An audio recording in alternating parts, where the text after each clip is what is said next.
Alam niyo po yung tatay ko, ayaw na ayaw nagpapa-check up. Kung kayo po yung mga trentahin na o mas nakatatanda, nakaka-relate po kayo dito. Yung tatay ko po kasi, wala naman daw siyang sakit at karamdaman bago siya pumunta sa doktor. Pero pag siya po ay nagpapa-check up, no, parati daw, nagkakasakit siya bigla at nire-resetahan pa ng maraming gamot. Siyempre nga naman, bago ang consultation, may lab. Nakita na ng doktor yung mga resulta at estado ng kanyang kalusugan na hindi po niya alam. Ngayon, hindi pala nagkakasakit dahil sa doktor, kundi natutukoy ang pagkakasakit. Ang dapat na gawin para mamuhay ng matiwasay ng dahil sa doktor. Yun po pala ang tama. Di ho ba ganyan din ang buhay nating Kristiyano, kapatid? May mga sarili tayong plano at hiling sa buhay, pero parang iba ang binibigay ng Panginoon. Etong hiniling ko, wala pa rin. O kaya, wala talaga. Sa Ebanghelyo po ngayong araw, mula sa Mateo 6:8, nasusulat, alam na ng inyong Ama na nasa langit ang inyong kailangan bago pa ninyo ito hingin sa Kanya. Bago pa natin hingin, alam na niya. Hindi po ito pagbabawal na hindi tayo kailangang humiling. Sa katunayan, sa Mateo 7, sinabi pa ng Diyos sa mga katagang ito na napakasikat, humingi kayo at kayo ay bibigyan. Ask and you shall receive. Ito po ay paalala na ang layunin ng panalangin ay hindi lang paghiling, bagkus itinuturo sa Ebanghelyo natin mula naman sa Mateo 6:9-10. Ito po yung kasunod. Ganito kayo manalangin. Naway maghari ka sa amin. Sundin ang iyong kalooban, hindi ang aking kalooban. Inuulit ko, sundin ang iyong kalooban, Panginoon. Ito po siguro ay radikal na espeto ng panalangin na mahirap tanggapin para sa marami.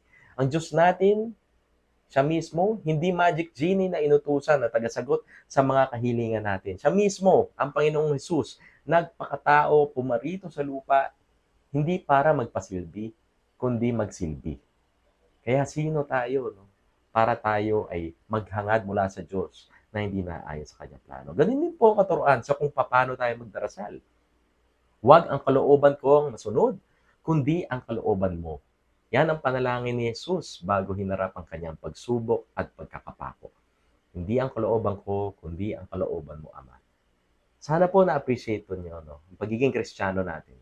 Ito po ay pattern o tema na makikita ninyo sa maraming aspeto ng ating pananampalataya. Hindi pansarili, never. Never makasarili ang buhay na tinatahak natin, kundi para sa iba, tumuturo sa iba, para sa Diyos at para sa kapwa, kahit sa ating personal na panalangin. Hindi naman sana kayo ma-discourage dahil may good news tayo, kapatid. Huwag po kayong mawala ng pag-asa o mabahala dahil ang Diyos natin ay higit na mapagmahal at maawain. Sa ating pagpapakumbaba at pananampalataya sa kanyang panustos, ito naman po ang gantimpala. Hindi siya nagkakait ng mabuting mga bagay sa sino mang ang gawain ay matuwid at marangal. Mula po yan sa mga awit 84:11. At sa Mateo 6:33, ilang kabanata pa mula sa Ebanghelyo ngayong araw na susulat, pagsikapan ninyo na kayo'y pagharian ng Diyos at mamuhay ng ayon sa kanyang kalooban at ibibigay niya sa inyo lahat ng inyong pangailangan. Seek first the kingdom of God. Masayang ang Ama natin na tuparin ang ating hiling basta ito'y mabuti, hindi man ngayon, kundi sa tamang panahon. Kaya ito po ang tatay ko, wala namang magawa kundi sabihin, sige na Dok, your will be done. Dahil ayaw ko namang magkasakit. Hehe. Kung nanonood ka, Daddy, alam ko, maintindihan mo to. Papaano tayo ngayon manalangin?